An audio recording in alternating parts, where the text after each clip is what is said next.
जय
अतुलित बलधामं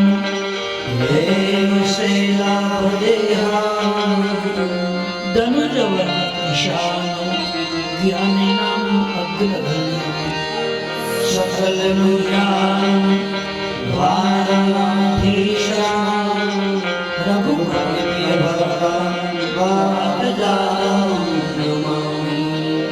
वसुदेव सुतं देवं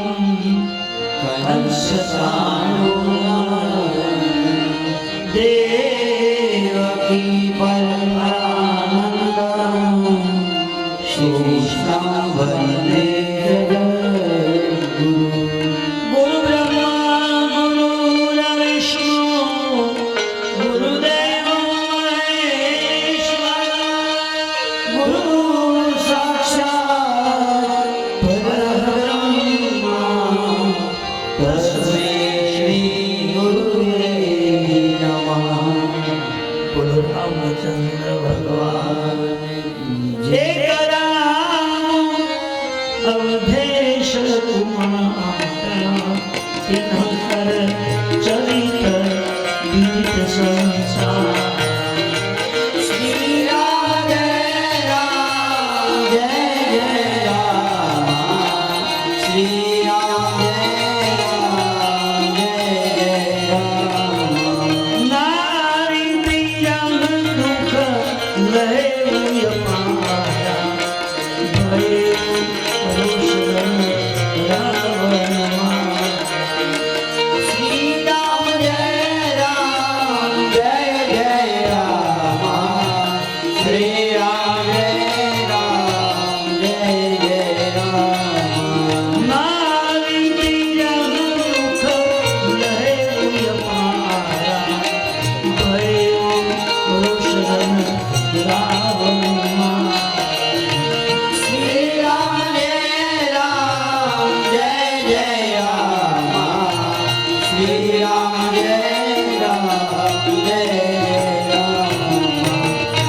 परम कृपालु भगवान परमात्मा श्री राघवेंद्र सरकार ने परम कृपा थी संतो महापुरुषोना आशीर्वाद कृपा थी અહીંયા ભંડારીયા ગામને આંગણે માં દાવડી અને મંખોડિયાર માના સાનિધ્યમાં બેસી નવદેશી કથાના બીજા દિવસનો અહીંયા બપોર પછીનો આપણે આરંભ કરી રહ્યા છીએ।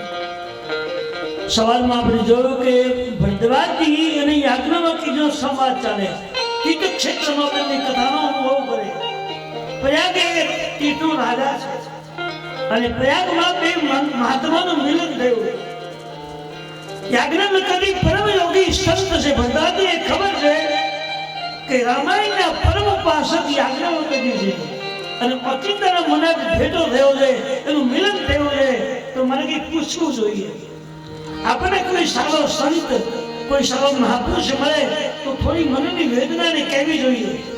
કંઈક પૂછવું, કોઈ સારું કામ કરવાથી કયું કામ કરી સારું કરાય પૂછો તો કંઈક મળે. જો ના પૂછો કંઈ મળતું જ નથી, તો પૂછવું પડે. યાજ્ઞવલ્ક્ય પ્રશ્ન કર્યો, મહારાજ તમને જોયા પછી મને એક પ્રશ્ન ઉદ્ભવ થયો છે અને એ પ્રશ્ન પૂછું. આ પૂછો મહારાજ. મહારાજ પ્રશ્ન એકદમ નાજુક અને નાનો છે અને કદાચ પૂછી લો તો તમને નવાઈ લાગે એવી વાત છે. અને જો ન પૂછો તો આ મોકો આજ મળ્યો ફરી મળવાનો નથી. તમે મને મળ્યા ને હું તમને મળ્યો. આ પ્રયાગ ક્ષેત્ર આ મોકો ફરી નહીં મળે. એટલે પૂછવાની તમન્ના પણ છે, પણ મને બીક છે કે તમને નવાઈ તો નહીં લાગે ને. પ્રશ્ન બહુ જ નાજુક છે. બોલો મારે શું તમને એમ થશે કે રામ પણ એટલું જ્ઞાન નહીં હોય? આવો મોટો સંત આમાં લખ્યું છે કે તાપસ સમુદ્રમ દયા નિધાના પરમારથ પદ પરમ સુજાના. ભદ્રવાદી પરમાર્થવાદી સંત છે, ત્યાગી પુરુષ છે, રામજીના પરમ ઉપાસક છે. છતાં એને કીધું કે રામનું કારણ શું છે? એટલે પૂરેપૂરી રામજીની માહિતી છે અને છતાં યાજ્ઞવલ્ક્યને શું કામ પૂછ્યું કે રામ? પહેલો પ્રશ્ન એ છે કે ભરદ્વાજીને એમ લાગ્યું કે મને બધું જ્ઞાન છે, પણ યાજ્ઞવલ્ક્યની પરમ યોગી સંત છે, મહાપુરુષ છે, રામાયણના પ્રખર વિદ્વાન છે. એને પૂછીશ તો મને વિશેષ માહિતી મળશે, વિશેષ જ્ઞાનની પ્રાપ્તિ થશે.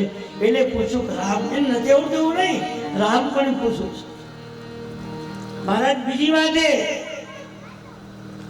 સંત કહી અસનિતિ પ્રભુ શ્રુતિ પુરાણ ભૂમિ ગાવ ભઈ બેર વિવેક સન ગુરુ સન કવન ભુલાવ. મહારાજ આ તો મારા ગુરુ સમાન તો, કારણ કે સત્સંગની વાતો સંભળાવે એ ગુરુ જ ગણાય છે. અને સત્સંગનો પ્રશ્ન પૂછે ને શિષ્ય કહેવાય. તો તમે મારા ગુરુ છો, હું તમારો એક શિષ્ય છું અને શિષ્ય તરીકે માગું છું કે રામ કોણ એ મને સમજાવો. બીજી વાત મહારાજ મેં એવું સાંભળ્યું છે માતા પિતા ગુરુ પ્રભુ કે વાણી વિનય વિચાર કરી શું.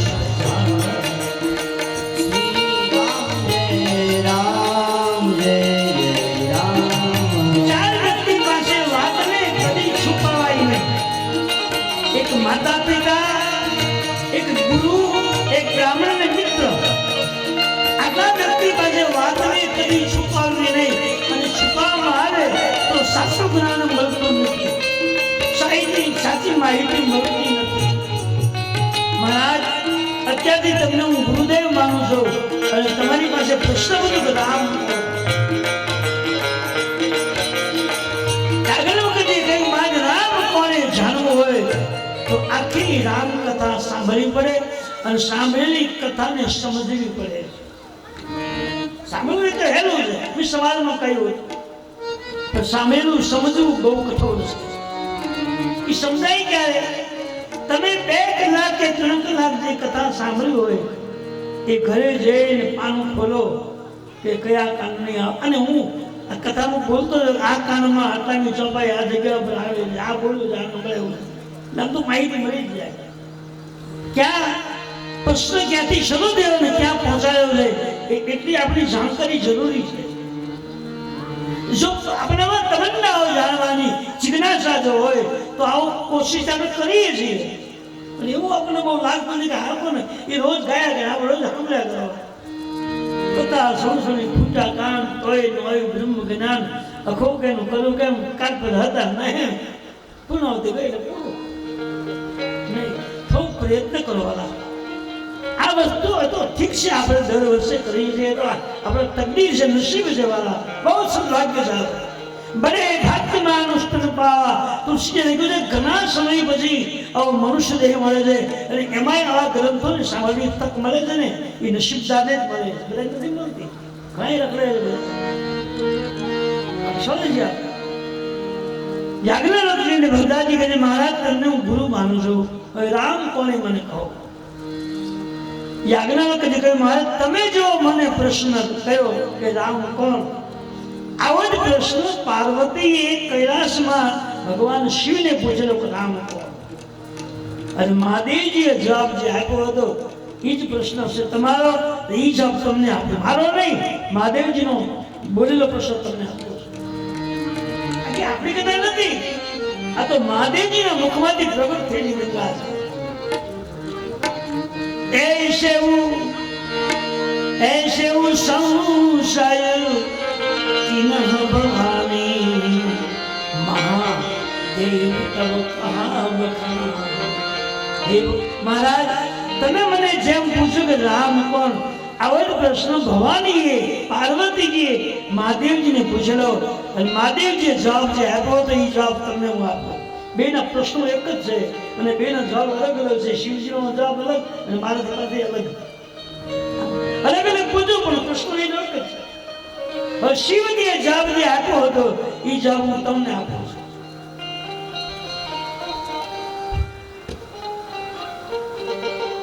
એક વાર ત્રેતાયુગની વાત છે. યાજ્ઞવલ્ક્ય એક વાર ત્રેતાયુગનો સમય ચાલતો હતો. આપણે જે બેઠા જે કલિયુગનો કાળ છે અને કથા જે છે એ ત્રેતાયુગની છે. પેલો સતયુગ, પછી દ્વાપર, પછી ત્રીજો ત્રેતા. આ ચારેય યુગની કથા. પહેલા સતયુગમાં ભગવાનનું પ્રાગટ્ય થયું અને દ્વાપરમાં ભગવાનની કથાનું લેખન લખાણ થયું અને ત્રેતામાં કથા ગવાની અને કલિયુગમાં આપણને સાંભળવા મળી. આ ચારે યુગો આવરી લીધા, ચારે યુગો હમાઈ આવ્યા.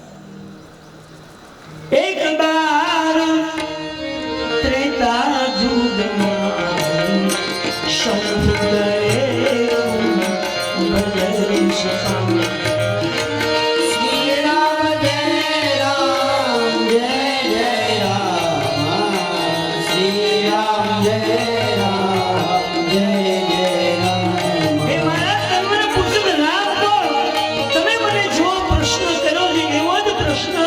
પાર્વતીએ શિવજીને કીધો હતો અને શિવજીએ જવાબ આપ્યો તો એ જવાબ તમને આપું છું.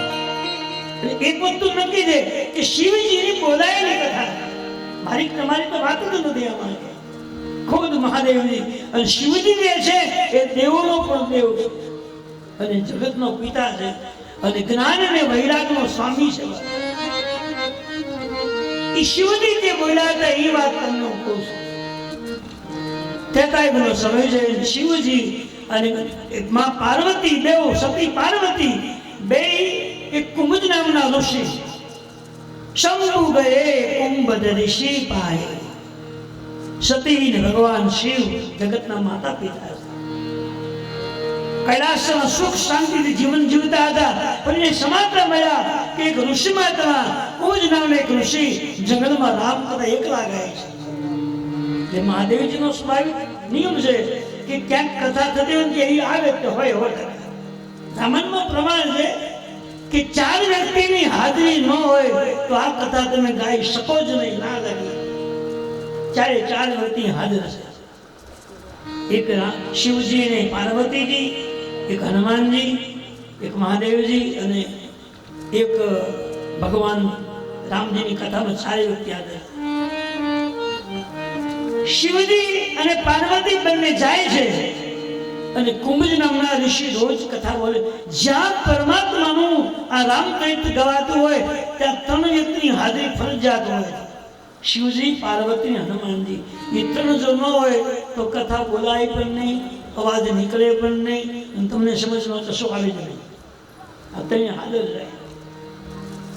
શિવજી એટલે વિશ્વાસ, પાર્વતી એટલે શ્રદ્ધા અને હનુમાનજી એટલે સાધના. 3 વસ્તુ જેની પાસે હોય એને આ કથામાં સમજ પડે છે. કથા એને હૃદયમાં ઉતરી જાય, કથામૃતિ પી શકે છે. જેની પાસે સાધના હોય થોડી ઘણી, જેનામાં સંપૂર્ણ વિશ્વાસ હોય, જેનામાં સંપૂર્ણ શ્રદ્ધા હોય, એ જીવને આ કથા અનુકૂળ લાગી જાય છે, સમજમાં આવે છે, એના અંતરમાં ઉતરી જાય અને એનું આખું જીવન રામમય બની જાય. આવું કીધું છે. હે કુમુદ ઋષિ રોજ અખંડ કથા ગાય, સાંભળનાર કોઈ વ્યક્તિ નથી. જન્મમાં એકલા ગયા તો પછી કોણ સાંભળતું છે ભાઈ?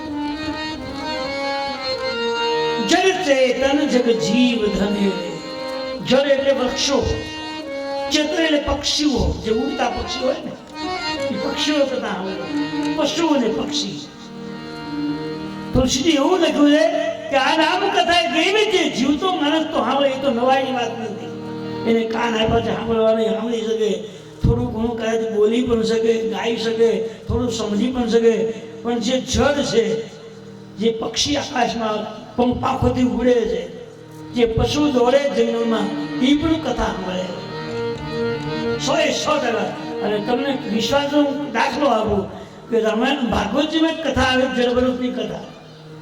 અને જડભરતજીને એક હરણમાં પ્રેમ હોય તો કથા બહુ લાંબી છે. હવે રામકથા ટૂંકાવી પડે છે, ટૂંકમાં કહી દઉં છું કે જડભરતજીનો આત્મો એક હરણમાં લાગ્યો, પ્રેમ થયો એના પર. હરણ બચ્ચું હાથમાં આવ્યું, સવારમાં ગંદકીને કિનારે સ્નાન માટે ગયા. અને એનો નિયમ હતો 4 વાગ્યામાં ગંદકી નદીમાં કેઢામાં પાણીમાં ઉતરી અને રોજ સ્નાન કરવાનું. અને સ્નાન કરનારનો એક નિયમ છે કે પાણીમાં ઉતર્યા પછી પહેલા સંકલ્પ કરે. આપણે નિયમ છે કે તમે નાવા બેસો તો પહેલા સંકલ્પ કરવો જોઈએ કે આજ કયો વાર છે, કયો મહિનો છે, કઈ તિથિ છે, આજે હે ભગવાન હું સ્નાન કરું છું, એમ તમારે કહેવું પડે. માસો તું માસે ઉત્તમ એ માસે પુણ્ય પવિત્ર કાર્ય માસો તું દશવિધિ લક્ષ્મી ફળ પ્રાપ્તિ હૃદય મનકામના કામ સિદ્ધિ હૃદય રોગદોગ ભય ઉત્રાટ વિનાશ હૃદય સર્વ પરિવારની શાંતિ હૃદય. આજના દિવસે તિથિવાર બોલીને કે સ્નાન કરું. અને પછી બીજી વાર જળ એ પાણી મૂકી દેવાનું, ફરી પાણી હાથવાનું. ગંગા યમુના સિંધુ સરસ્વતી યમુના કાવેરી કઈ પાણી પાછું આપણે ડોલમાં નાખી દેવાનું, જે પાત્ર ભર્યું હતું. એ બધા તીર્થો આવી ગયા. અને પછી તમે નાવ તો એ પાણી બધા તીર્થોનું થઈ ગયું છે. એ શબ્દોથી થઈ જાય. શબ્દમાં એટલો પાવર છે કે શબ્દ તમારા જળને, પાણીને તીર્થોનું જળ બનાવી દે. એટલે રાજા એ ભરત રાજા કૈલામાં પાણીમાં બોલી સંકલ્પ કરીને જ્યાં અર્ઘ્ય આપે છે સૂર્ય ભગવાન, એક અર્ઘ્ય આપ્યો ને બીજો આપ્યો ત્યાં એક હરણીની પાછળ સિંહ પડ્યો, આવે જ પડ્યો. હરણી સગર્ભા હતી, એના પેટમાં બચ્ચું હતું અને એને બીક લાગી કે મને હમણાં હાવજ વાળી નાખશે. એકદમ દોડીને ભાગી અને નદીને ઓળંગીને આમ ઝટકો માર્યો કે પેટમાંથી બચ્ચું હતું એ જન્મી ગયું, પડી ગયું. અને એ બચ્ચું પાણીમાં તણાતું રાજાના ખોબામાં આવ્યું. નાનું બચ્ચું છે, ઉંદરના જેવું હાથમાં આવ્યું. અને એટલું બધું કોમળ હતું કે એને એમાં પ્રેમ થયો.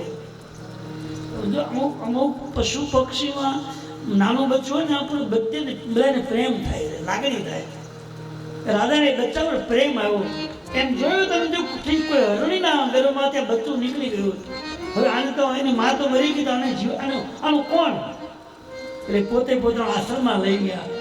અને આશ્રમમાં લઈ જઈને એને પંપાળે છે. એને કોઈ વાટકીમાં દૂધ લઈને હરુથી ટીપું મોઢામાં દૂધ મૂકે.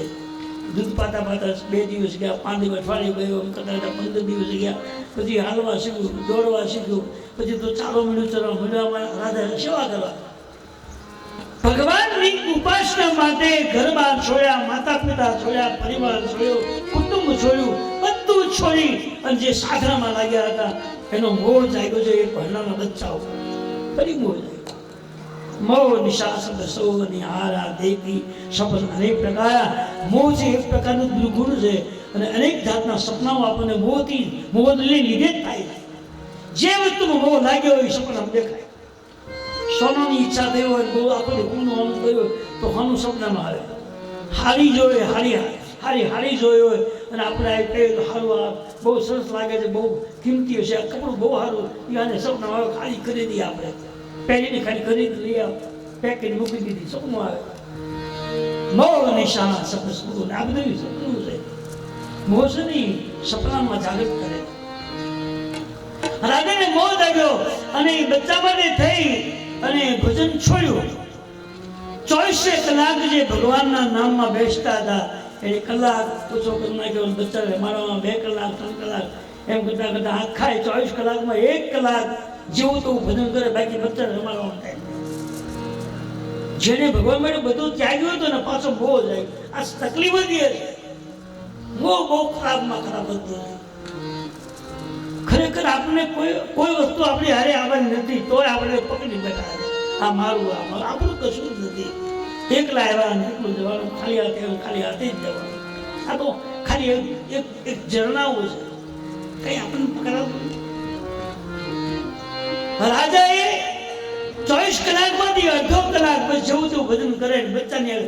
બચ્ચાને લઈને જંગલમાં જાય, ખેવા લઈ જાય, પછી દોડતું હોય જોવે, હસે નાનું કરે. એમાં હરણું ને રાજા બે જતા હતા. એમાં બરાબર હરણું ટોળું આવ્યું. આમથી ટોળું જોયું, આખું ટોળું. તો બચ્ચાને શું કે આ જે મને આચવે છે એ કે મારો સંબંધી થોડો છે, એ તો માણસ છે અને મારા સંબંધી સામે દેખાય એ જ લાગે છે. આ બધા જાતિના બધા લોકો છે. રાજાને છોડી પેલું હરણું એના ટોળામાં જતું રહ્યું. રાજા મને રડવા ટોળામાં જતું ખૂબ પાછળ દોડ્યા પણ હાથમાં ન આવ્યું.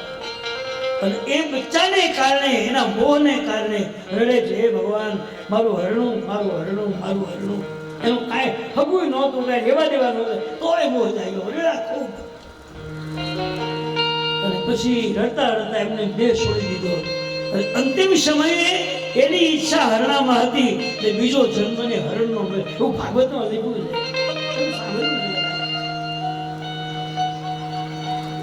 અત્યારના કથાકારો કઈ એવું બોલતા નથી, વાંધો આ બધું સમજાવવું પડે કે અંતિમ સમયે માણસને ક્યાં મન રાખવું જોઈએ.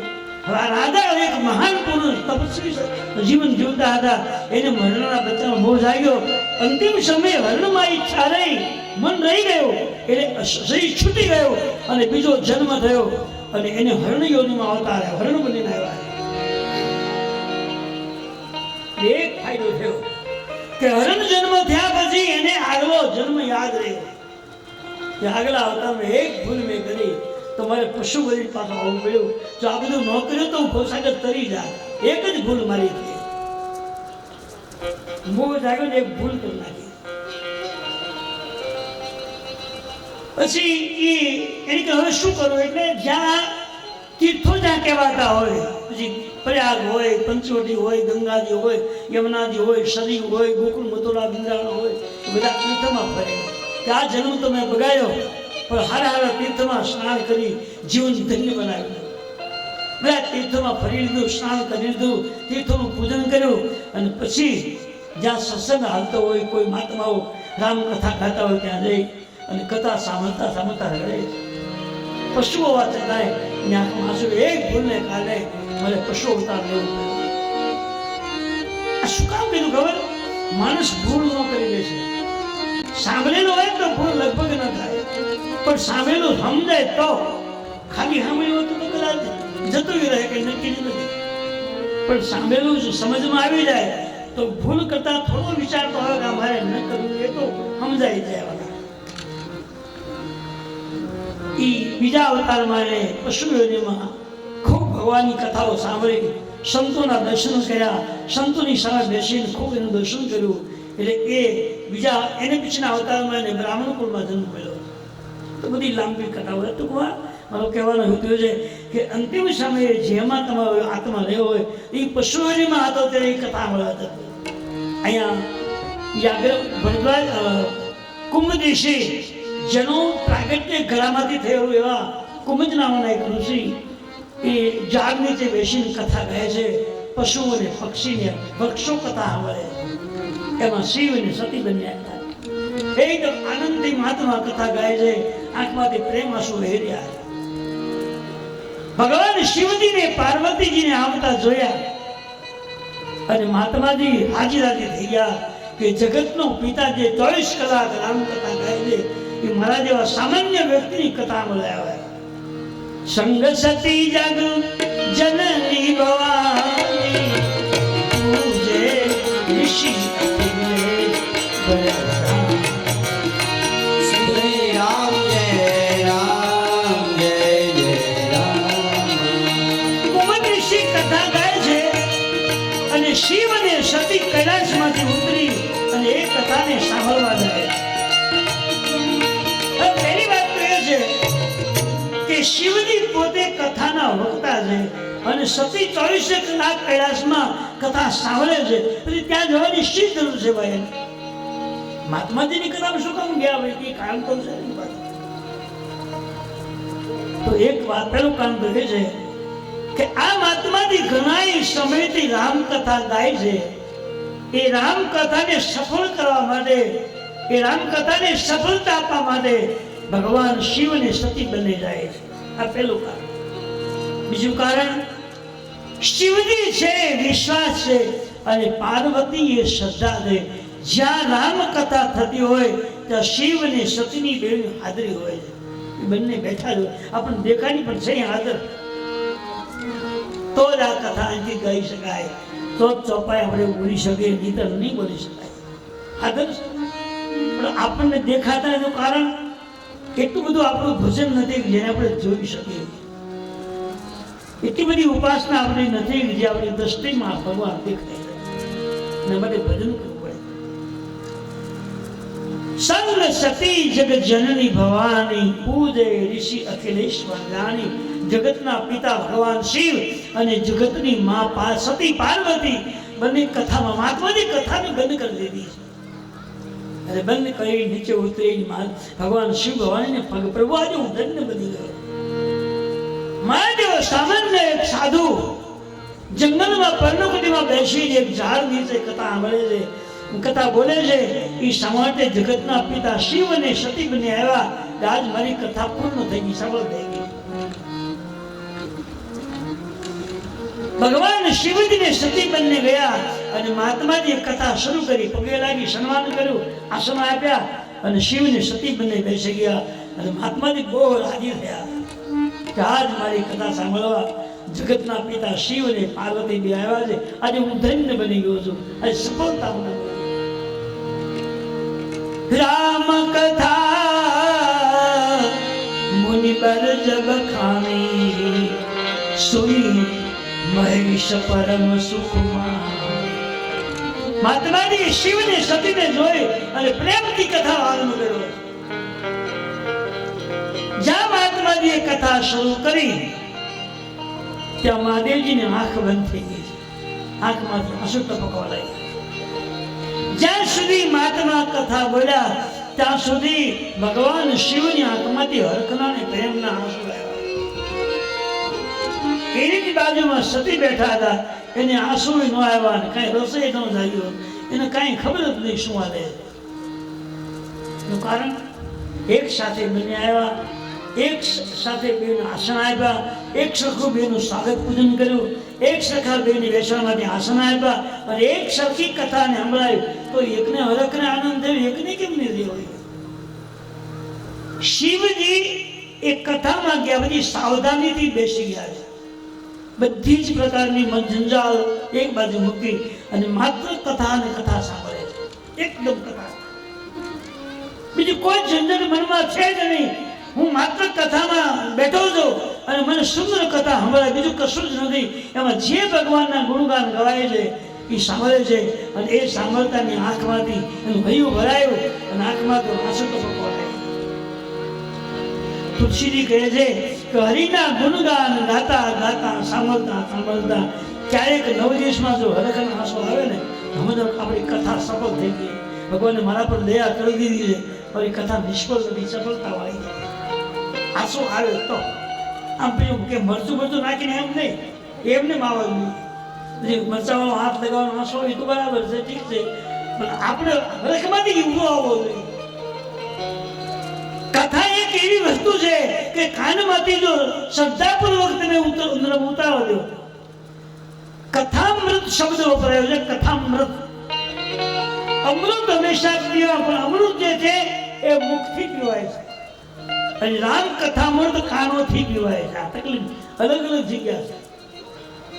અમૃત પાન કરવું હોય તો મોઢા ઉપર પાત્ર લગાવીને ઘૂંટડો ભરાય અને કથામૃત પાન કરવું હોય તો એ કાનોથી સમાય અલગ જગ્યા છે. આપણા માટે છે, કાનમાં ધ્યાન રાખીને સાંભળો. રામ કથા મુનિ બર જબ ખાની સુની મહેશ પરમ સુખમાં. હૈયું ભરાયું, આંખમાંથી આંસુ થયા પડવા. એની બાજુમાં સતી બેઠા છે, કોઈ જાતની અસર નથી. તો ભગવાન જ્યારે કથામાં આવ્યા ત્યારે બેસી ગયા પછી એને એમ તો હું કાંઈ નથી, એક સામાન્ય શ્રોતાજન છું, સામાન્ય વ્યક્તિ જેમ કથામાં જાય એમ શ્રોતાજન તરીકે હું કથા મળું. એ બધી જ કથા એના હૃદયમાં ઉતરી ગઈ અને ઉતરી ગઈ એટલે એનું હૈયું ભરાયું અને ઉભરો આંખમાં આવ્યો, ટીપા પડ્યા. અને સતી કથા બેઠતા એના મનમાં અહંકાર હતો કે એક તો હું જગતની માં છું અને શિવની હું પત્ની છું, દક્ષની હું દીકરી છું, આવો અહંકાર હતો.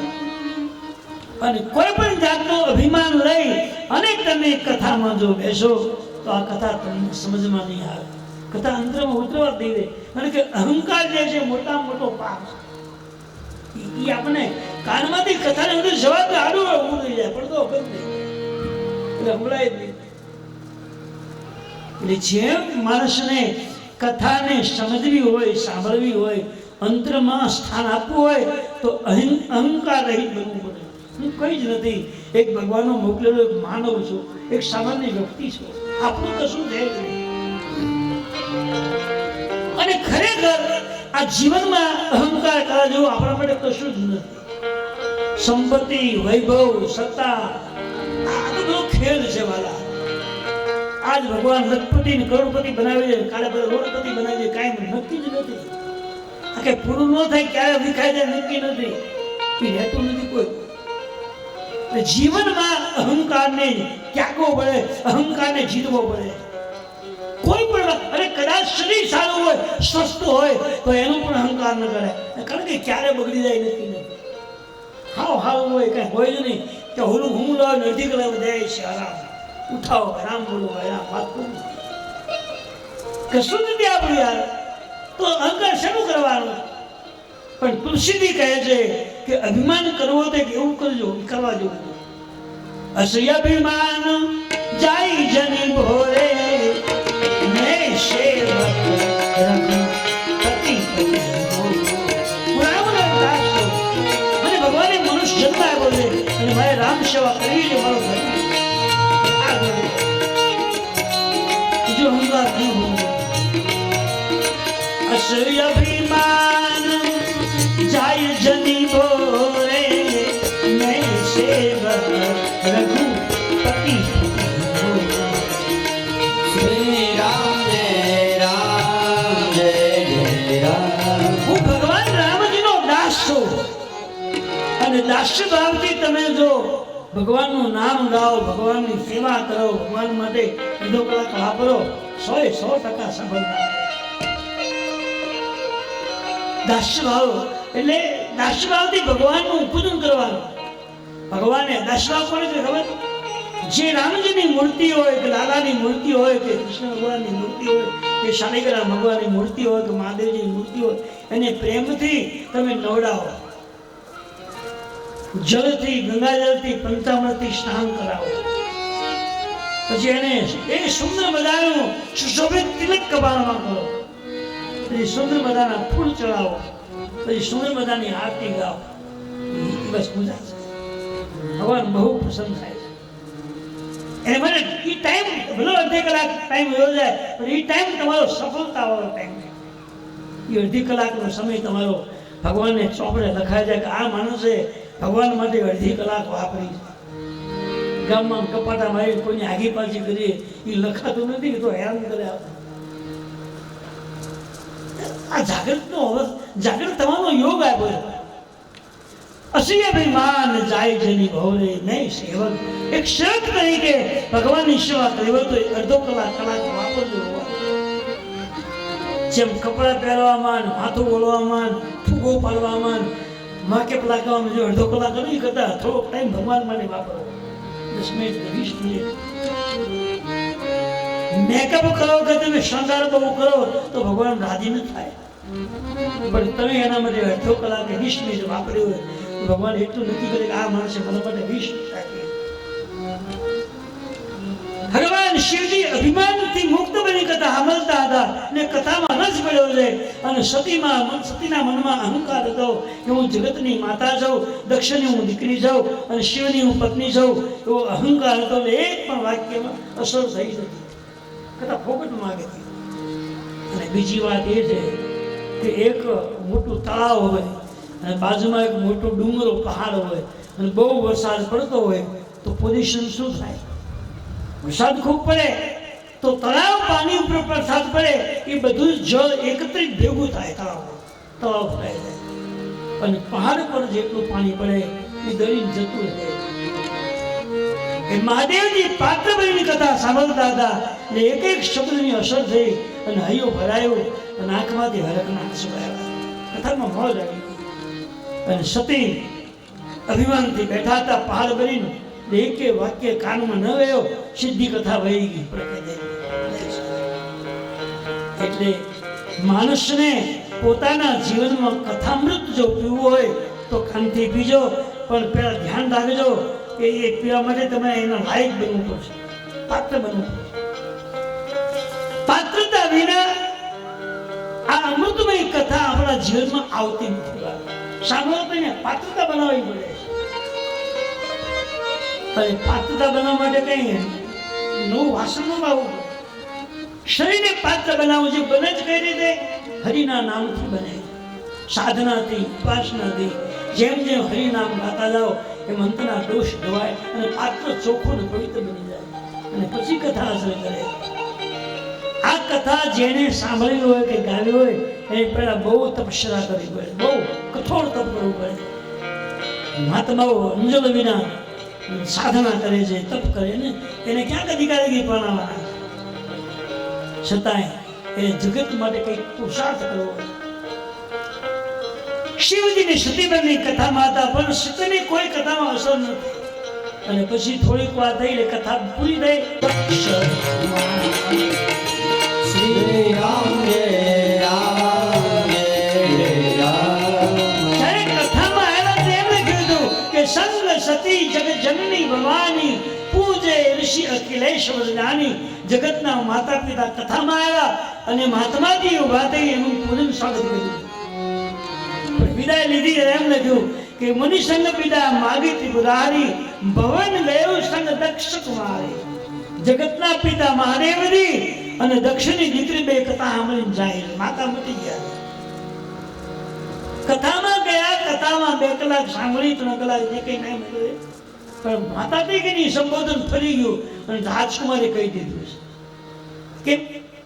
તો આનું કારણ એ બતાવ્યું છે કે તમે 3 કલાક કે 6 કલાક કથા સાંભળો અને આમાંથી એકેય શબ્દ જો યાદ ન રહે તો તમારી લાયકાત, તમારી કક્ષા ઘટે છે, બઢતી નહીં પડતી મળે છે. કાગડો ભગવાનની કથા સાંભળતો સાંભળતો હંસ બની ગયો.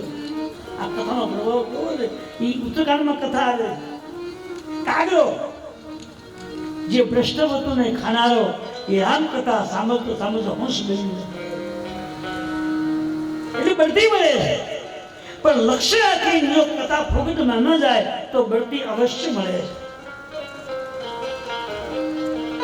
સતી ને કથામાં રસ્તે પર એટલે તુલસી લખી નાખ્યું કે કથા સાંભળીને જગતના પિતા શિવ અને દક્ષિણની દીકરી બે હાલા જાય છે. એને બઢતી મળી, કક્ષા ઘટી. 2 જણા જાય છે ચર્ચા કરતા કરતા. આગળ સતી, પાછળ મહાદેવજી. એમાં બરાબર ભગવાન રામજી, લક્ષ્મણજી, સીતાજી મળ્યા. તે સારું ભંજન મહિમા હરિ જપુ વંશ વિનહતા. શ્રી રામ જય રામ જય જય રામ. શ્રી રામ જય રામ જય જય રામ. શિવજીને સતી બંને કથા સાંભળીને જતા હતા અને જે કથા સાંભળી એની વાત મહાદેવજી સતીને કરતા જાય. કથામાં આપણે આવું આવ્યું હતું, આમ કીધું હતું. એના બધા આગળ જતા જતા થોડો સમય આવ્યો, એક જંગલ આવ્યું અને એ જંગલ કયું છે? પંચવટી લખ્યું છે. એ પંચવટીમાંથી પસાર થયા. ત્યાં ઘટના ઘટી. તેહી આવસન બની જન્મ વિભારા હરિ રઘુ વંશ વિનહતા. ભગવાન પોતે રામજી, લક્ષ્મણજી, જાનકીજી હામાં આવ્યા. ભગવાનને જોઈ મહાદેવજી ઉભા, દેવી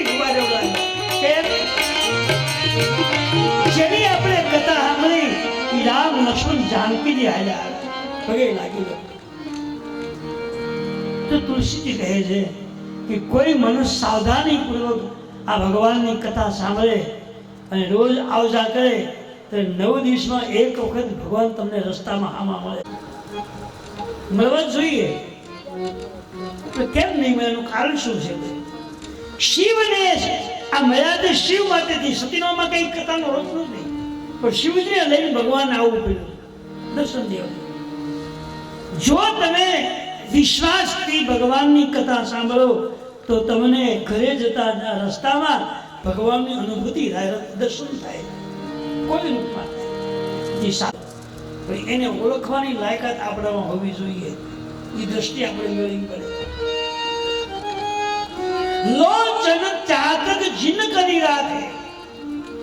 લોચન કહેતા દ્રષ્ટિ, જેની દ્રષ્ટિ શુદ્ધ હોય, વિકાર વગરની હોય, દોષ વગરની હોય, એની દ્રષ્ટિમાં હરિ વાસ કરે છે. એ દ્રષ્ટિ બને ક્યારે? આવા સત્સંગોની ચોપાઈઓથી તમે ભરપૂર બની ગયા છો. બધી કથા અંતરમાં ઉતરી ગઈ છે અને સતત વાણીથી હરિનામ તમે ગાઓ છો. હાલતા ચાલતા સુતા હરે રામ હરે રામ હરે રામ, સીતારામ સીતારામ ગાય. એની વાણીમાં ઈશ્વર 100% અવાજ કરે. એ આંખમાં ભગવાન વાત કરે, આંખના વિકારો દૂર થઈ જાય. સતીને ભગવાન શ્રી દેવી જુઓ, ભગવાન રામ લક્ષ્મણ આ પગે લાગો. સતી જોઈ ગયો પણ પગે ન લાગ્યા. મહારાજ તમે કહો છો કે ભગવાન પણ મને નથી લાગતું. ભગવાન કેમ? સતીએ કહ્યું મહારાજ ભગવાન શ્રીની સાબિતી શું? પણ પગે તો લાગો કે નહીં? એમ પગે હું નહીં લાગુ. મને જ્યાં સુધી ભગવાન નહીં સમજમાં આવે ત્યાં સુધી હું તો હાથ નહીં જોઉં. તમે પગે લાગી. મહાદેવજી પગે લાગ્યા તો સતી નો લાગ્યા. પછી ભગવાને સમજાવવાની કોશિશ કરી, દેવી આ તક મળી જા, ફરી નહીં મળે. જાસુ કથા કુંભજ ઋષિ ગાય મુનિ. હમણાં આપણે જેની કથા સાંભળી ઈ રામ લક્ષ્મણ પગે લાગી દો. તમને ભગવાન દેખાય તો મને રાજકુમાર દેખાય. ભગવાને ઓળખવાય એમાં પણ તપોબળ જોઈએ, કંઈક સાધના જોઈએ. જેવી હજી કહું તો 5 મિનિટ પગે લાગી દો, મોકો નહીં મળે. ના મહારાજ, મને જ્યાં સુધી પરમાત્મા નહીં સમજાય, નહીં દેખાય ત્યાં સુધી હું હાથ નહીં જોઉં.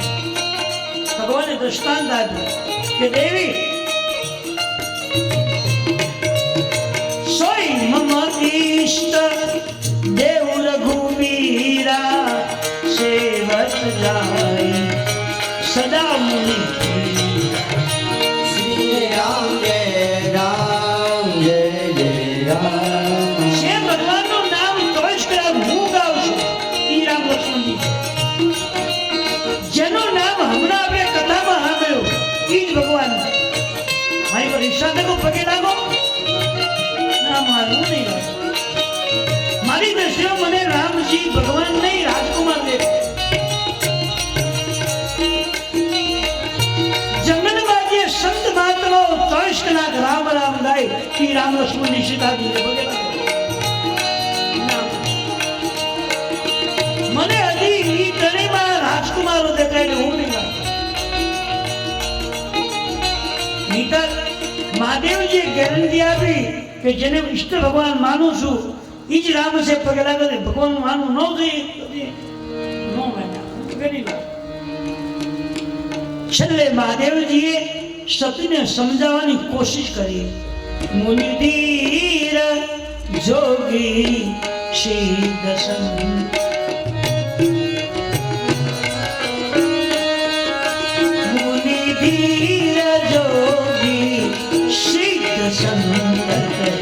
વિમલ મન જઈ જાવની.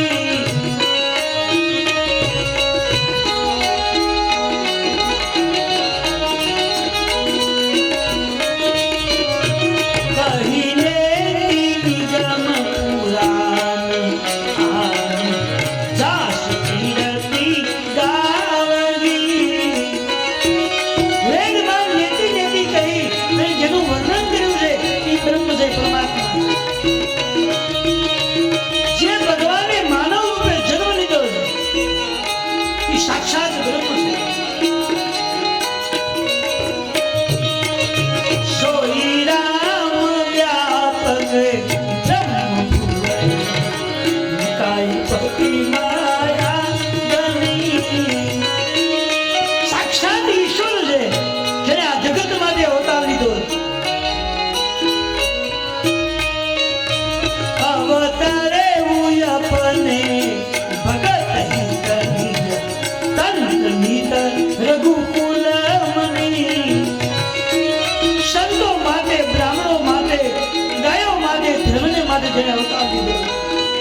છે પગે લાગ્યો શ્રી રામ વ્યાપક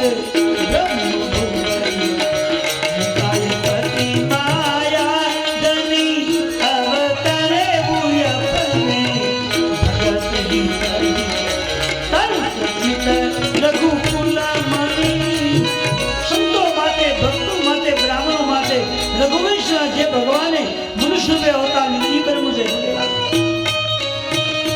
લાગન ઉરી પ્રદેશ જદપી કેવું શિવ બાર ત્યાંસી કહ્યું મહેશ હરિ માયા પર જા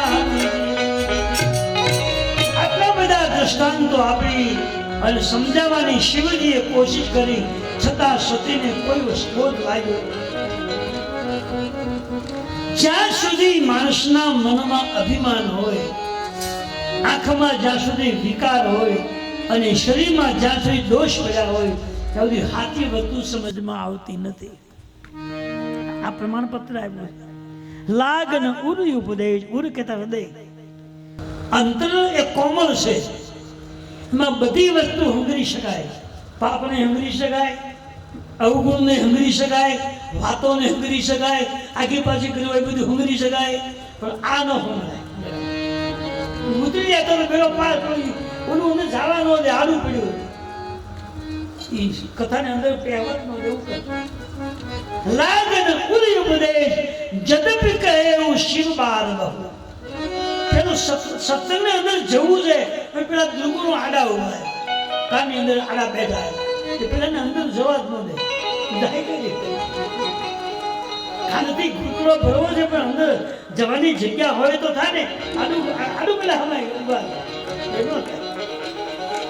ભગવાનને દુઃખ લાગ્યું કે આટલી મોટી વાત મેં સમજાવી છતાં સતીએ એમાં લક્ષ ન આપ્યું અને એના જીવનમાં એ વસ્તુ સમજવા ન આવી, દુઃખ લાગ્યું. ભગવાનને લાગ્યું કે આને હવે સમજાવતી કોઈ ફાયદો નથી. અને રામાયણમાં લખ્યું છે કે બધા લોકોને સમજાવવા હેલા છે. આપણે આને ભેંસવા દેવાને સમજાવ્યું તો હેલી લાકડી મારો સીધી કોગળું ભરી દે. આપણો ઢાંડો હોય ની હલકો ન લાકડી મારો એ સીધો સાફ મળે હાલો એ ખબર હવે બીજો પડશે નહીં હાલો સમજી જ જાય. આપણે આને પશુ બાંધાવીને સમજાવવા હેલા છે. કૂતરું પાડ્યું તો એને સમજાવવું હેલું, મનને સમજાવવું બહુ. આ સંસારમાં જે વ્યક્તિઓએ પોતાના મનને સમજાવવું છે એ વ્યક્તિ ભવસાગર કરી ગયો છે અને મનને નથી સમજાવી શક્યા એને ભટકવા ફેરો બીજો મારો પડશે. લાખ એક તકલીફ છે. આ ભગવાનની કથા જે છે એ માણસને સમજવા માટેની કથા છે. ભવબંધના ફેરામાંથી મુક્ત થવાની આ કથા છે. સમજાય તો ફરી અવતાર ન લેવો પડે અને ભગવાનના શરણમાં રહેવાની જગ્યા મળી જાય, શાંતિ ભોગવાની, સુખ ભોગવાનું સાધન મળી જાય. પણ મન સમજે તો થાય ને. લાગન યુનો ઉપદેશ જદપી કેવું છે વાર કહું. શિવજીએ ઘણી કોશિશ કરી કે જો સમજી જાય તો સારું, પણ ન સમજે. અને બીજી વાત એ કે 4 જણને સમજાવવા બહુ અઘરા છે. બધાને સમજાવી શકાય પણ એક પાડોશી, એક આપણો કુટુંબી ભાઈ, એક પત્ની, પોતાનું બૈરું એને સમજાવવું, બીજા બધા સમજી જાય એ લગભગ નો. આ 4 એને જે સમજાવી દઈએ મહાન બની જાય. આ 4 લગભગ નો. તમે ગમે એટલા પૂજાતા હો, તમે દુનિયા તમને પગે લાગી હોય પણ પાડોશી બધા એ બધું નામ રાખો, અમને એમનું પગે અમને ખબર હોય કે આ ઉલટો પુરાવો આપે, આ તો પુરાવો ના આપે. પછી પડોશી બાજુમાં રહેતો હોય એ પિતરાઈ ભાઈ હોય એ આ ન પાડે. એક આપણી પત્ની એ લગભગ બધા પગે લાગે તો એ ન લાગે. લાગન ઉરી ઉપદેશ જદપી કહેવું શિવ બાર બહુ બેહસી કહ્યું મહેશ હરિ માયા. આ હરિની ઈચ્છા નહીં હોય. ભગવાન એવું નક્કી કર્યું કે મેં આટલી બધી સમજાવવાની કોશિશ કરી છે પણ સતી એ વાત નથી સમજી શક્યા, એમાં એનો વાંક નથી. સાચી વાતને સમજવા માટે હરિની કૃપા જોઈએ. હરિ ઈચ્છા ભાભી બલવાન,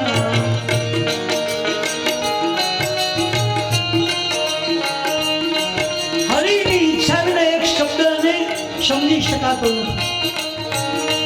તમે કથામાં બેસો તો તમારે ભગવાનને પ્રાર્થના કરીને બેવું પડે કે આજે જે કથા આવે એ મને સમજી જાય એવું કંઈક કરી દો. પ્રાર્થના કરીને બેસો એટલે 100%.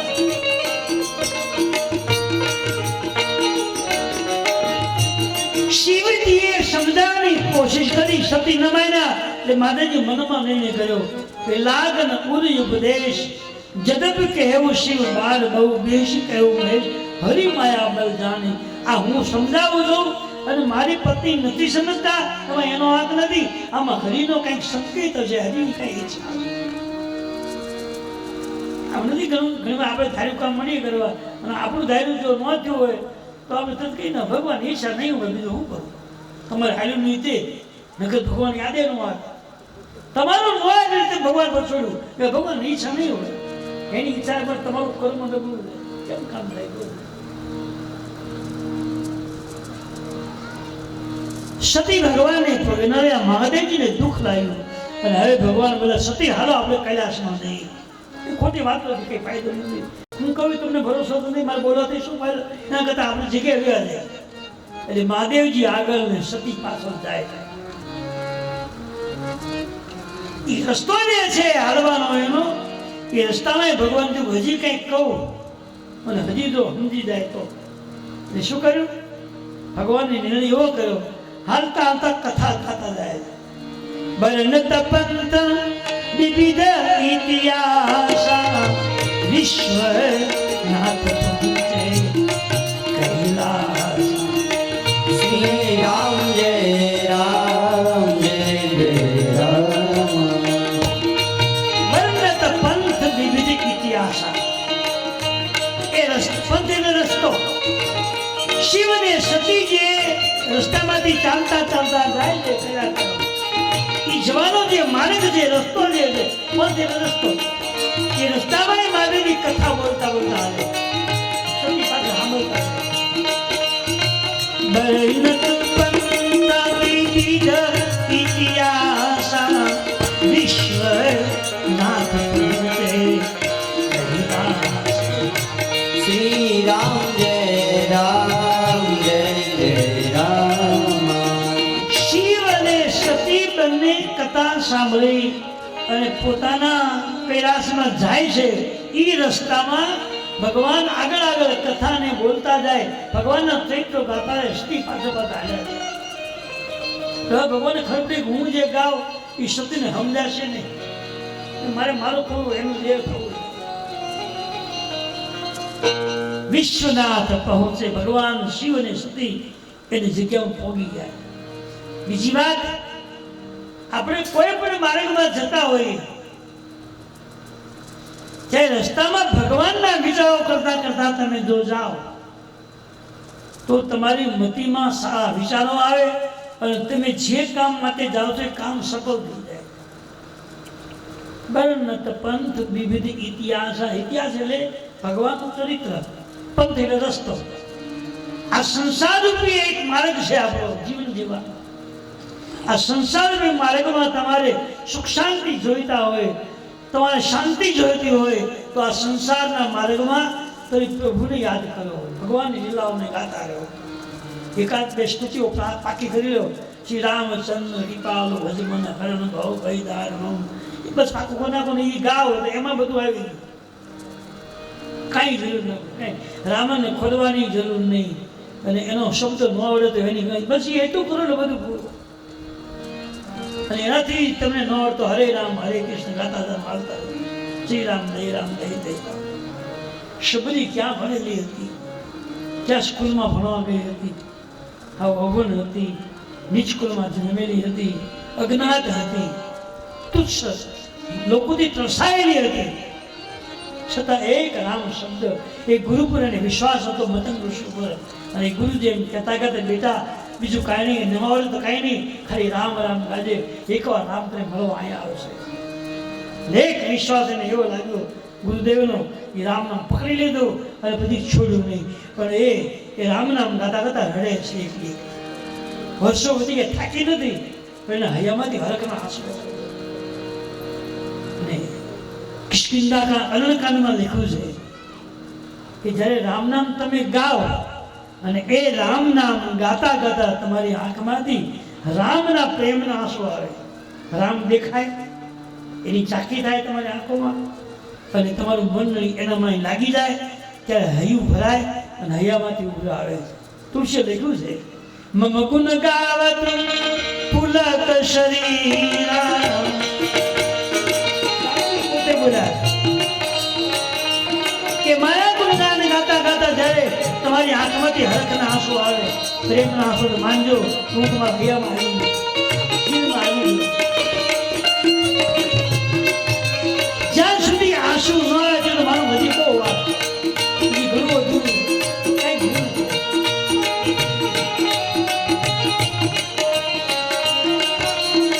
મમ ગુણ ગાવત પુલક શરીરા ગદ ગદ ગીરા દહન. શ્રી રામ જય રામ જય જય રામ. ભગવાન મહાદેવજી સતી બંને જાય છે. બરનત પંથ વિવિધ ઇતિહાસ બંને પહોંચ્યા કૈલાસ. કૈલાસમાં પહોંચ્યા પછી શિવજીને મનમાં એમ લાગ્યું કે સતી કથામાં તો હતા પણ કથામાં કઈ લક્ષ્ય લાગ્યો નહીં. પણ આ અમારો કૈલાસ છે, પવિત્ર ક્ષેત્ર છે અને કદાચ સતી બેસે અને હું એને કથા સંભળાવું તો કદાચ મન કથામાં લાગી જાય. એટલે ભગવાને કહ્યું દેવી હવે આપણે કંઈ કામ તો છે ને હાવ નવરાત્રિ તો તમે બેસો અને હું કથા બોલું, તમે સાંભળો. આપણું બેયનું કામ થાય. મારે કથા ગવાઈ જાય, તમારે સંભળાય જાય. આગ્રહ કર્યો ભગવાને કથા સાંભળો. તો એને ઈચ્છા તો નહોતી પણ ભગવાનનો આગ્રહ ભર્યો એટલે તો કે હાલો બેસી જાઓ. જો કથા સાંભળવાનો પ્રેમ થાય ને તમને તો ને કોઈ પાડોશી આગળ હાલન ભાઈ ઘરે હું કથા મજા આવે છે અને આમ આનંદ થાય એવું નહીં. એ તમે આવો ને કથા સમજાય નહીં, તમને રસ ન પડે. પણ તમારા દિલમાં ઉત્કંઠા થાય કે મારે રામજીની કથા સાંભળવી છે, મારે એમાં રસ પીવો છે અને તો તમે એ રસમાં જ થઈને જો આવો. તમે હવારમાં કીધું હતું ને કે કઈ રીતે આવવાનું ખબર? ભગવાનને ઘરેથી દોડવાનું નહીં સમજો. પહેલાં તમારા જે ઠાકોરજી હોય, જે માતાજી હોય, કુળદેવી હોય એને પગે લાગુ. હું કથામાં જોઉં છું, કલાક 2 કલાકનો ટાઈમ આપું છું. એમાં જે કંઈ મને સાંભળવા મળે એ મને સમજમાં આવે, મારા અંતરમાં ઉતરી જાય, હું જાગૃત થઈ જાઉં. હું હે ભગવાન મારી દયા કરજો એટલું કહીને આવજો અને પછી જોજો કથા મજા નથી. કઈ જ કરે વાંચું કહેજો ના રે ના ઉભા થઈ દોડ જ મૂકી.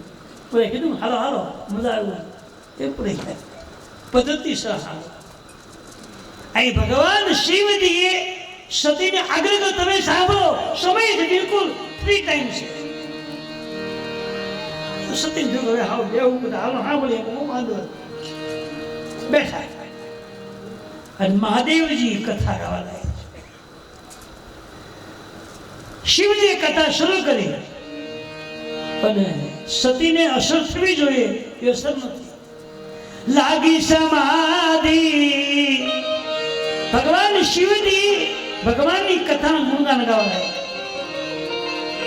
રામ કથા શિવ બરજન લાગે.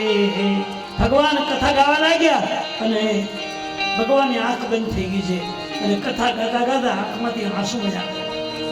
સતી સામે બેઠા એને કોઈ જાતની અસર ન થઈ. ભગવાન તો ધ્યાનમાં રાખી યાર. રામ કથા મુનિ બરજ બખાની. કથા ભગવાન શ્રી બોલે સતીને કોઈ અસર નથી. થોડીક કથા આગળ હાલી તો આકાશનો વિમાન નીકળ્યા. કથા શરૂ છે, શિવ કથા બોલે છે, સતી સાંભળે છે અને આકાશનો વિમાનો નીકળ્યા. વિમાન નીકળ્યા એટલે સતી કીધું પ્રભુ ઉભા રહ્યો. કેમ? કથા હમણાં બંધ કરી દો. શું છે આ કથા બંધ કરી દો? કેમ? અરે ભગવાન કે આવી સુંદર કથા હું ગાઉં છું અને તમને શું કામ મને બંધ કરાવે? ભાઈ મહારાજ, આ વિમાન કોના છે, ક્યાંથી આવે છે અને ક્યાં જાય છે, કોના છે એ મને કહો. વિમાન એટલે માયા. જીવ જ્યારે કથામાં એકાગ્ર બને ત્યાં નહીં નથી કોઈક માયા આવે. અને માયામાં મન જાય એટલે કથા તૂટે. લિંક તૂટી ગઈ તો એ હાથીઓ કરી. હવે માન કથામાં લીન જામ્યું હોય ત્યાં કેટલી વાર આવ્યો, હાલો ભાઈ ચા પી લો, એ તૂટ્યું. તો એ ચા ગરમ છે કે ઠંડી છે, ગળી છે કે મોડી છે, એમાં વિચારમાં રહ્યો. નક્કી વિચાર કર્યો કે કથા ભાઈ આપણે ગઈ સાંભળેલી હોય ગઈ, નવી આવે એ ગઈ, પછી મન લાગે નહીં. મન જે છે એ અશ્વ જેવું છે, ઘોડા જેવું દોડતું મન છે. એને એકાગ્ર બનાવવું બહુ અઘરું છે. એ તો ઋષિમુનિઓ અને મહાપુરુષોએ એકાંતમાં બેસીને આ ગુણગાન ગાયા છે. આ કથાની ચોપાઈ ગાયું એને મેળવ્યું. કલાકો સુધી એકલા બેહી અને ભગવાન હવે બેસીને ગાવું, અને એ ગાવાનો તમને અનુભવ થાય ભગવાન કેટલો રાજી થાય. તમે ગાઓ તો તમારા શ્રુતિ ભગવાન રાજી થાય. રાજી થાય ત્યારે તમારા પર કૃપા કરે, અને કૃપા કરે ત્યારે તમારી આંખમાં હરખના આંસુ આવે. તમે જે ગાઓ છો એના આંખમાંથી આંસુ પડે. આ પ્રભુત્વ છે. કઈ સામાન્ય ચોપાઈ નથી. આ ચોપાઈ બહુ બહુ બહુ બહુ જરૂરી વસ્તુ છે. એક એક મંત્રો છે. આ ચોપાઈમાં એટલું મહત્વ છે આજે પણ કે 108 વાર એક ચોપાઈ તમે ગાઓ તો ગમે અઘરી હોય યાદ રહી જાય. ગમે તે અઘરી હોય યાદ તો રહે પણ સમજાઈ જાય પછી આખી. તો પછી જાજી ગાયા ક્યાં તમે ઘણા મને પૂછે તમે આમ ક્યાંય પાનું ખોલતા નથી. મેં તો 771 કથા છે આમાં, જે થોડી ગાવાની હોય. હવે તો બધું ગુતાઈ ગઈ જાય. ક્યાંથી બોલવે શ્રી હેન્ડ મારો માતા બોલી. એને જેમ જેમ ગાશો એમ એમ સમજમાં આવશે. જેમ ચંદન છે ને એને પથ્થરની સાથે તેને મૂકી અને પાણીવાળું કહીને પાણી મૂકતા કરતા જાઓ એમ ચંદન ઘસાતું જાય છે. પણ એમાંથી સુગંધ પ્રસરે છે, સુગંધ નીકળે છે. અને સુગંધ પવન દ્વારા આજુબાજુના બધા જીવને શાંતિ ને સુખ આપે. એક નામ કથાની ચોપાઈઓ એ ચંદન જેવી છે.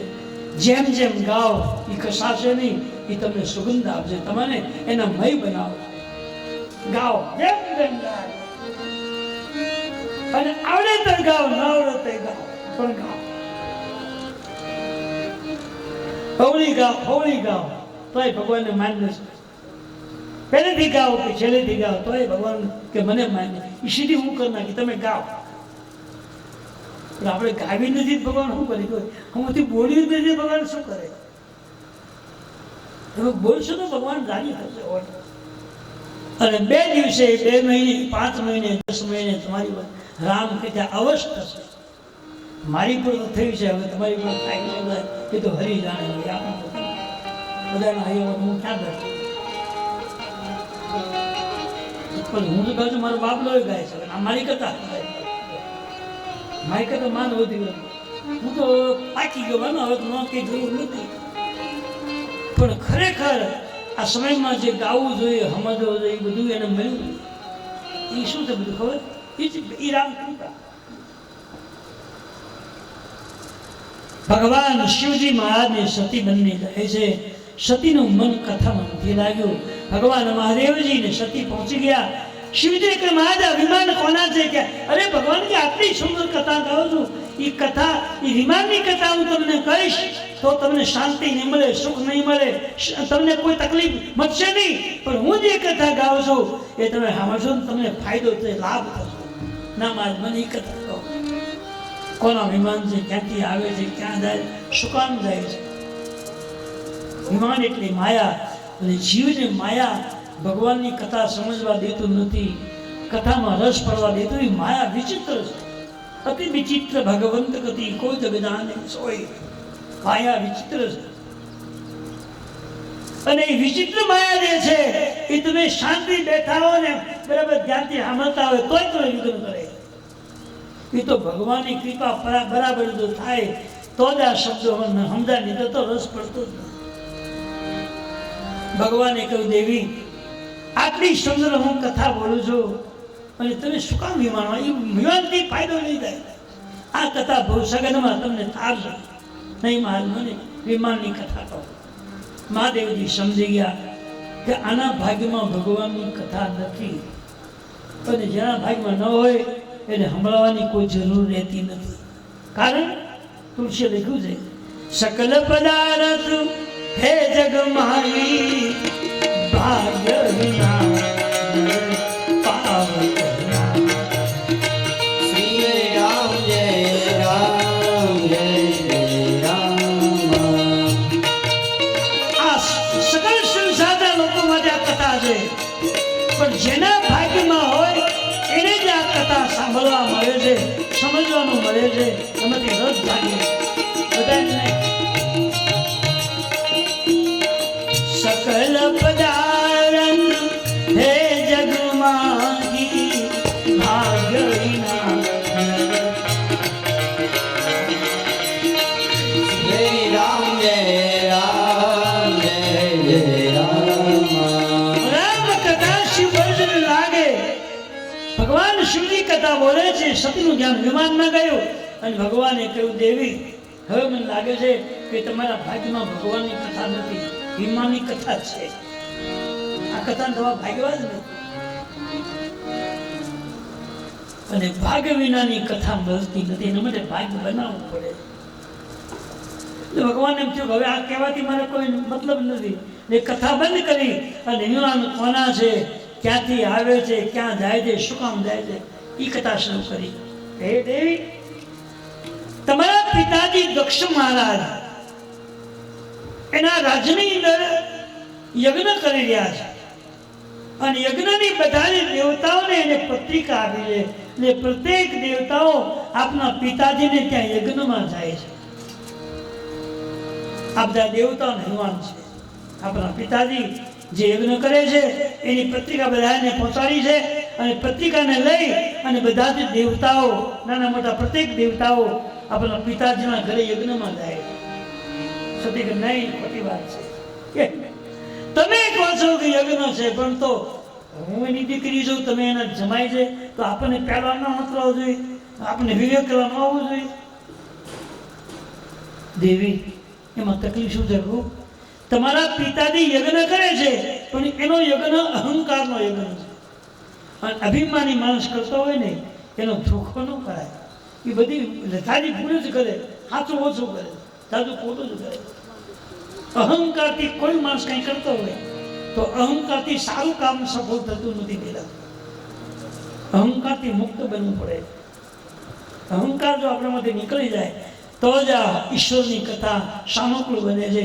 અને જો થોડો ઘણો અહંકાર રહી ગયો હોય તો એ કથા બધી નિષ્ફળ બને છે.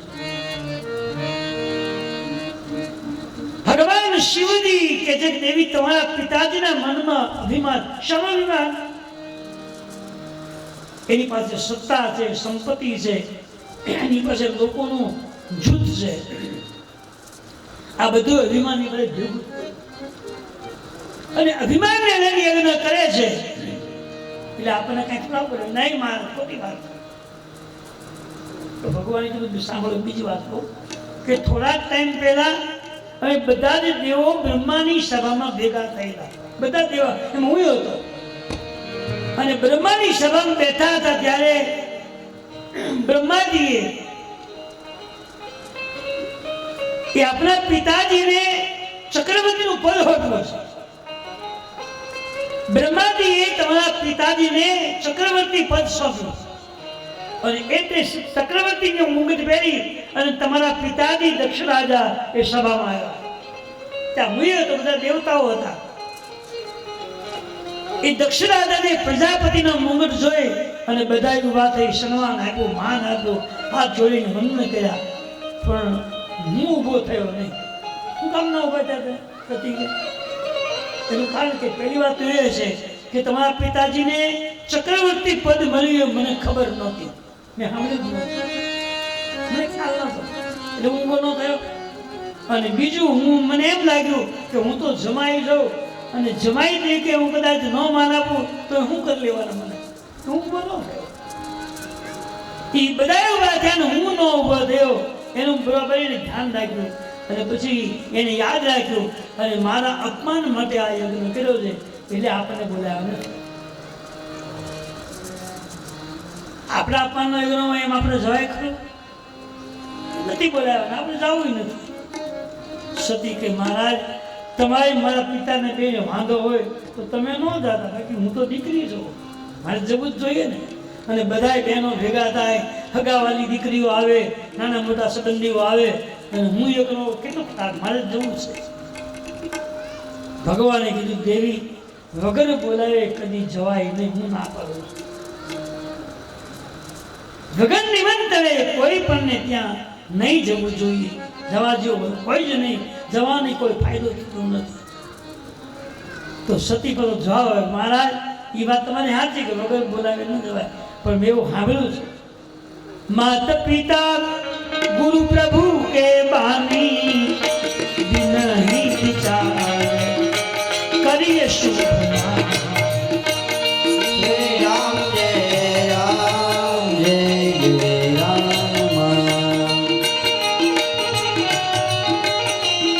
એક માતા પિતા એક બ્રાહ્મણ એક મિત્ર એક ગુરુજી આ ચારને ઘરે કોઈ મજાકનો પ્રસંગ હોય અને કદાચ ઉતાવળમાં આમંત્રણ ન મળ્યું હોય કે ન આપ્યું હોય તોય જવામાં એમને જવું વાંધો નથી વગર બોલાવી જવું જોઈએ.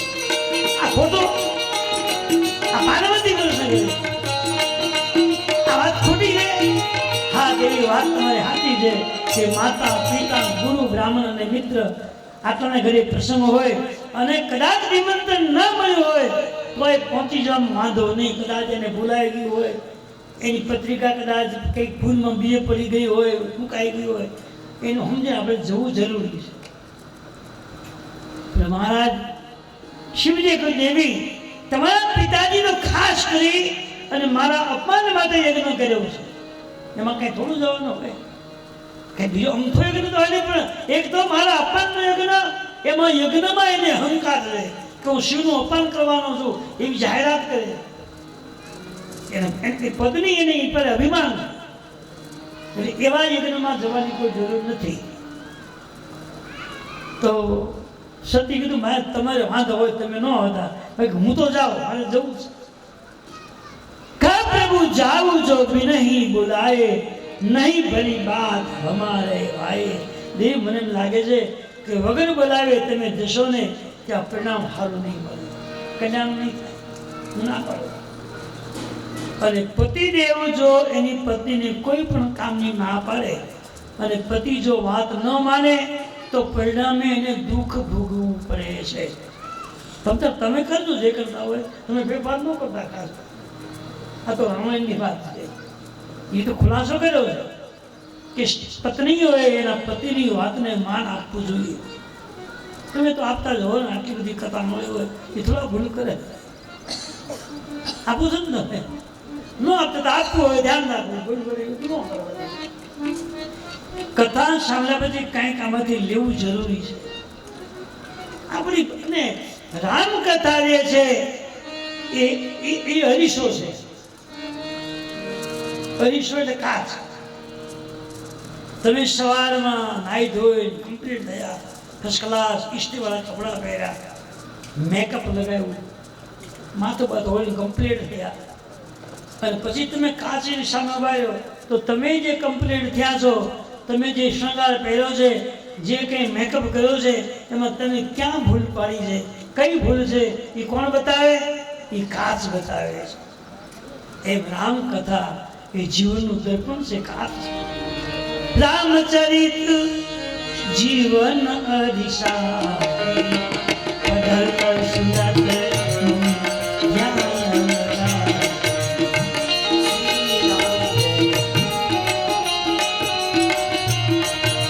રામકથા એ માનવ જીવનનું દર્પણ છે કાચ છે. તમને જે ભગવાને 100 વર્ષનું કે 80 વર્ષનું કે 70 વર્ષનું કે 40 કે 50નું આયુષ્ય આપ્યું છે એમાં તમારી કઈ ભૂલ થઈ એ ભૂલ તમને રામકથા બતાવશે. સમજીને તમે કથા સાંભળશો તો તમારી કઈ કઈ ભૂલ થઈ ગઈ છે અને કઈ ભૂલ થઈ નહીં છે એ બે વસ્તુ તમને રામકથા બતાવશે. કોઈ પૂછવું નહીં પડે. વહુ તરીકે જે દીકરી આવી છે એ વહુનું પાત્ર જે ભજાવ્યું છે અને ક્યાં ભૂલ છે એ રામકથા બતાવશે. દીકરો હોય તો પુત્ર તરીકે ક્યાં ભૂલ કરે છે, કોની સાથે કેમ વ્યવહાર કરવામાં ક્યાં ભૂલ છે એ રામકથા બતાવશે. સાસુ હોય તો સાસુ કઈ દીકરીને નથી કહેવાય, એને બધું મર્યાદાઓ છે બોલવાની, વ્યવહાર કરવાની. તો એ સાસુ તરીકે કેમ વ્યવહાર કરવો એ રામાયણમાં લખ્યું બતાવશે. પૂછશો તો પછી બે ભાઈનો કેમ રહેવું, એ પ્રેમને કેમ હાંચવો, એના માટે રામકથા તમને સમજાવશે. પતિને પત્નીએ કેમ રહેવું, ભાઈ ભાઈને કેમ રહેવું, બેન ભાઈને કેમ રહેવું, પાડોશી પાડોશીને કેમ રહેવું, ગુરુને શિષ્યને કેમ રહેવું, બધા જ. અને આપણે આમને ભેંસ બાંધી હોય તો ભેંસની હારે આપણે કેમ એકરૂપ બનવું એ લખ્યું રામાયણ. ધોકે ધોકે મારો તો એ હાથ ન થવા દે, અને એને ટાઈમસર તમે લીરાવ નાખો, ટાઈમસર પાણી પાઓ, ખૂબ પંપાળીને ખંજવાળો, અને પછી તમે હાંચવો ને તો એ ટાઈમ ટુ ટાઈમ હોકા આપે છે. આ લોકો પશુભાઈ એવું લાગણી જોવે છે, અને મનુષ્ય જે છે એ લાગણી પ્રધાન છે. પશુને, પક્ષીને, બાળકને, યુવાનને, મિત્રને, પુત્રને, પત્નીને બધાને પ્રેમ લાગણી આપણે આપવાની. એ રામકથા જે છે એ માનવ જીવનના એક વ્યવહારની કથા, દર્પણ છે. જેમ કાચમાં જોવાથી આપણા કોઈ અવયવમાં ભૂલ હોય, શરીરમાં કપડું પહેર્યું હોય કે જે તમે પોશાક પહેર્યો, શૃંગાર કર્યો છે એમાં કંઈક ભૂલ હોય તો કાચ તમને બતાવે. એમ તમે જે જીવન જીવો છો એમાં તમારી ક્યાં ભૂલ થાય છે એ તમને રામકથા બતાવો તો સમજાશે. તો નહીં સમજાય તો બધું ગોપમાં આવી જવા. એટલે સમજીને પોતાની ભૂલને ગોતવાની, એમાં કઈ ભૂલ છે, હું જીવન જીવું છું એમાં ક્યાં મારી ભૂલ થાય, શું કામ મારે આવું કરવું જોઈએ. કારણ કે 70નું આયુષ તમે લખાવીને આવ્યા હોય તો 70 થી 71 હારા 70 નહીં થવા દે, હવા 70 નહીં, 70માં હજી બાકી છે થોડું ઘણું, ત્યાં તો જય શ્યામ કરનાર છે, એમાં કંઈ લાંબુ ટૂંકું થશે નહીં. તો પૂજા હું કામ કરું કહો. એ જે લાગણી, જે પ્રેમ, સંબંધ, સ્નેહ હોવો જોઈએ એ રાખો, એને વેડફી નહીં નાખો. બધું પડ્યું છે એને માત્ર જગાડવાનું છે બધું. આ એક નાનું માનવ શરીર છે એમાં બધું જ ભર્યું છે. જ્ઞાન, વૈરાગ, ભક્તિ, સાધના, ઉપાસના, સત્કર્મ બધું જ આમ સરોસર ભર્યું છે. જગ્યા નહીં ઠાઈ ભર્યું છે. એમાં બીજું અજ્ઞાનતા ભરી છે.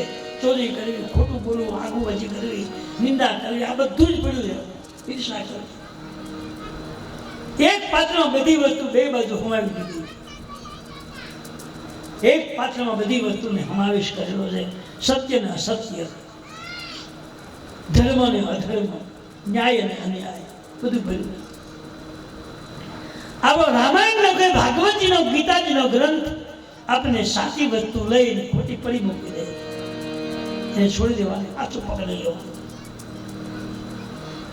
અને સાચું જો પકડતા આવડી જાય તો કઈ પ્રશ્ન રહેતો જ નથી. નથી સાચું પકડી શક્યા, નથી ખોટું છોડી શક્યા, એમાં ટાઈમ વયો ગયો, જિંદગી પૂરી થઈ ગઈ. હવે તો ટેકો આવી ગયો, હાલતા બંધે અને પૂરું થવા આવ્યું. હિલોળા ખાય ઓલાતું ગયું, તમે વયું ગયું. સમય અને તક જે છે એ જીવનમાં એક જ વખત મળે છે, એ વૈયા પછી ફરી મળતું નથી. યુવાન અવસ્થા જે છે પેલો એક દહકો હોય, 11 કે 15 વર્ષ કે બધી 25 વર્ષ, એ યુવાની ફરી પાછળ આવે ખરી રહી ગયો. યુવાન અવસ્થા રહી ગઈ અને પછી ફરી યુવાની લાવી હોય તો લાવી આવે ખરી. તમે વિચાર કરો, ગમે એવું ખાઓ, કાજુ બદામ ખાઓ કે ગમે એવું ખાઓ, ગઈ એટલે ગઈ વાત કરી દે.